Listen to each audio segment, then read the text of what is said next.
हा mix veg paratha असा आहे ना, यामध्ये तुम्ही कोणत्या भाज्या घातल्या आहेत हे खाल्ल्यानंतर देखील कोणालाही अजिबात ओळखणार नाही. नमस्कार, मी स्वाती आणि आज आपण मस्त असा मिक्स व्हेज पराठा तयार करणार आहोत. तर त्यासाठी सर्वात प्रथम इथे मी गव्हाचं पीठ घेतलं आहे. त्यामध्ये थोडंसं मीठ घालून चपातीची कणिक मिळतं परफेक्ट तशीच कणिक ही मळायची आहे.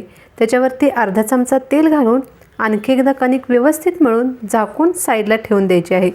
तोपर्यंत आपण बाकीची सर्व प्रोसेस करणार आहोत. हा मिक्स व्हेज पराठा करण्यासाठी इथे मी एक गाजर, एक मोठा कांदा, थोडासा फ्लॉवर आणि एक ढबू मिरची घेतली आहे. ढबू मिरची, गाजर आणि फ्लॉवर तिन्हीही स्वच्छ धुवून घ्यायचे आहेत. आता काय करायचं आहे, सर्वात प्रथम इथे मी गाजर खिसून घेणार आहे. गाजर खिसून घेतल्यामुळे जेव्हा चॉपरमध्ये बारीक करतो ना, तेव्हा छान एकसारखे असे बारीक होतात. आता गाजर खिसून घेतला आहे, फ्लॉवर देखील बारीक चिरून घेतला आहे, कांदा आणि ढबू दोन्हीही मोठ्या मोठ्या तुकड्यांमध्ये कट केले आहेत. आता मी इथे चॉपर घेतला आहे. चॉपरमध्ये सर्वात प्रथम कांदा आणि ढबू मिरची घालायची आहे आणि ती एकदम बारीक करून घ्यायची आहे. तुमच्याकडे जर चॉपर नसेल तर तुम्ही चाकूने जितकं बारीक चिरता येईल ना, तितक्या बारीक ह्या भाज्या चिरून घ्यायच्या आहेत. किंवा मिक्सरमध्ये घालून तुम्ही पटकन एकदा फिरवून घेऊ शकता. खूप जास्त पेस्ट करायची नाही. तर चॉपरमध्ये अशा प्रकारे तुम्ही पाहू शकता अगदी 1 मिनिटातच भाज्या बारीक झाल्या आहेत. आता हे ढबू मिरची आणि कांदा बारीक झाला आहे, साईडला काढून घेऊ. त्याच भांड्यामध्ये आपण फ्लॉवर आणि किसलेलं गाजर घालायचं आहे. ह्या भाज्या अशा प्रकारे बारीक करून घेतलात ना की ह्याचा पराठा केल्यानंतर तो अजिबात फाटत नाही आणि एकदम छान असा तयार होतो. फ्लॉवर आणि गाजर दोन्हीही एकत्र घातले आहेत. ते देखील चॉपरमध्ये बारीक करून घ्यायचे आहेत आणि अगदी काही क्षणातच बघता बघता हे बारीक होतात. तर अशा प्रकारे हे देखील बारीक झालं आहे. प्लेटमध्ये सर्व आपण एकत्र करून घेणार आहोत आणि ह्या भाज्या बारीक केल्यानंतर अजिबात ओळखत नाहीत की आपण यामध्ये कोणकोणत्या भाज्या वापरल्या आहेत. आता हे सर्व मिक्स करून घेऊ. गॅसवरती पॅन ठेवायचा आहे. पॅनमध्ये फक्त 2 चमचे तेल घालायचं आहे. तेल खूप जास्त घालायचं नाही. तेल गरम झाल्यानंतर यामध्ये अर्धा चमचा जिरे घालायचे आहेत. त्याचबरोबर आलं, लसूण, हिरवी मिरचीची पेस्ट अगदी अर्ध्या सेकंदासाठी हे भाजून घ्यायचं आहे. आता यामध्ये ज्या भाज्या आपण बारीक करून घेतल्या आहेत त्या भाज्या घालायच्या आहेत. आता इथे आलं, लसूण, हिरवी मिरचीची पेस्ट आपण वापरली आहे. तुम्ही जर 2 ते 3 वर्षाच्या मुलांच्यासाठी हे पराठा करत असाल ना, तर मिरचीच्या ऐवजी तुम्ही इथे तिखट वापरू शकता. मिरची पूर्णपणे स्किप करायची आहे. आता हे सर्व भाज्या 1 मिनिटासाठी भाजल्यानंतर यामध्ये पाव चमचा हळद, 1 चमचा धने जिरे पावडर दोन्ही मिक्स घातले आहे, अर्धा चमचा गरम मसाला, अर्धा चमचा लाल तिखट आणि अर्धा चमचा मीठ घालायचं आहे. आता हे सर्व मिक्स करून घ्यायचं आहे.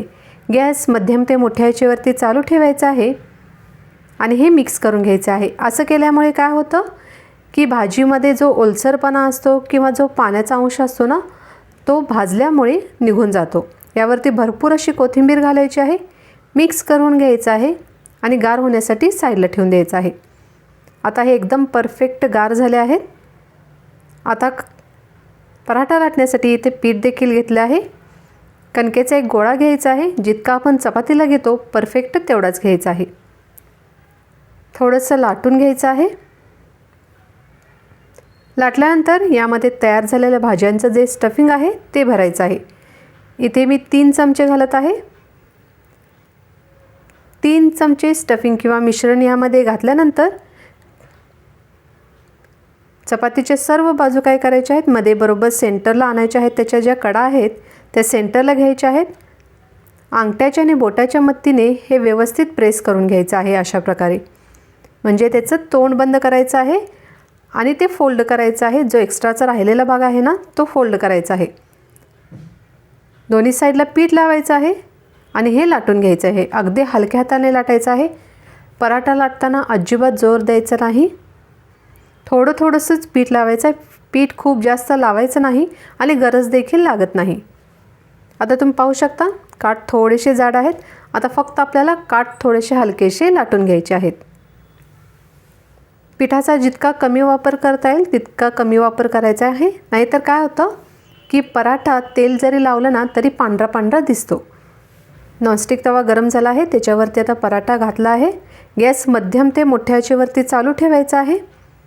तेल, तूप किंवा बटर काहीही ते तुम्ही वापरू शकता, ते लावायचं आहे. पण लावताना ना पराठ्याला सर्व बाजूने अशा प्रकारे चमच्याने व्यवस्थित लावायचं आहे, जेणेकरून त्याचे काठ कच्चे राहणार नाहीत आणि पराठा अगदी व्यवस्थित भाजला जाईल.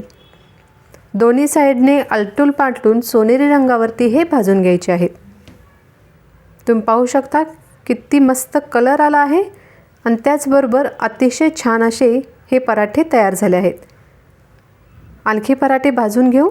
आता यामध्ये मी इतक्याच भाज्या वापरल्या होत्या. तुम्हाला जर हवा असेल तर ताजा हिरवा वाटाणा त्याचबरोबर पनीर देखील तुम्ही यामध्ये वापरू शकता. अशा प्रकारे जर तुम्ही भाज्या मिक्स करून पराठा केलात ना तर मुलांना तर अजिबात समजणार नाही की तुम्ही यामध्ये कोणकोणत्या भाज्या घातल्या आहेत आणि त्यामुळे त्यांच्या खाण्यामध्ये या सर्व भाज्या येतील. तर मुले जर भाजी खात नसतील ना तर अशा प्रकारे हा हेल्दी पराठा तुम्ही नक्की ट्राय करून पहा. आता इथे पराठ्याबरोबर मी लोणी घेतली आहे. आता तुम्हाला थोडासा पराठा मी कट करून दाखवते की आतमध्ये स्टफिंग अगदी व्यवस्थित भरलं गेलं आहे अशा प्रकारे. आणि एकदम छान टेस्टला बेस्ट असा हा मिक्स व्हेज पराठा तयार झाला आहे. तुम्ही देखील नक्की म्हणजे नक्की ट्राय करून बघा. त्याचबरोबर तुमच्या आवडीच्या सर्व भाज्या अशा प्रकारे चॉपरमध्ये एकदम बारीक करून घ्या आणि हा हेल्दी पराठा नक्की ट्राय करा. रेसिपी कशी वाटली ते मला कमेंट करून नक्कीच सांगा. त्याचबरोबर चॅनलला सबस्क्राईब करा. परत भेटू पुढील रेसिपीसह. तोपर्यंत टेक केअर. Bye bye.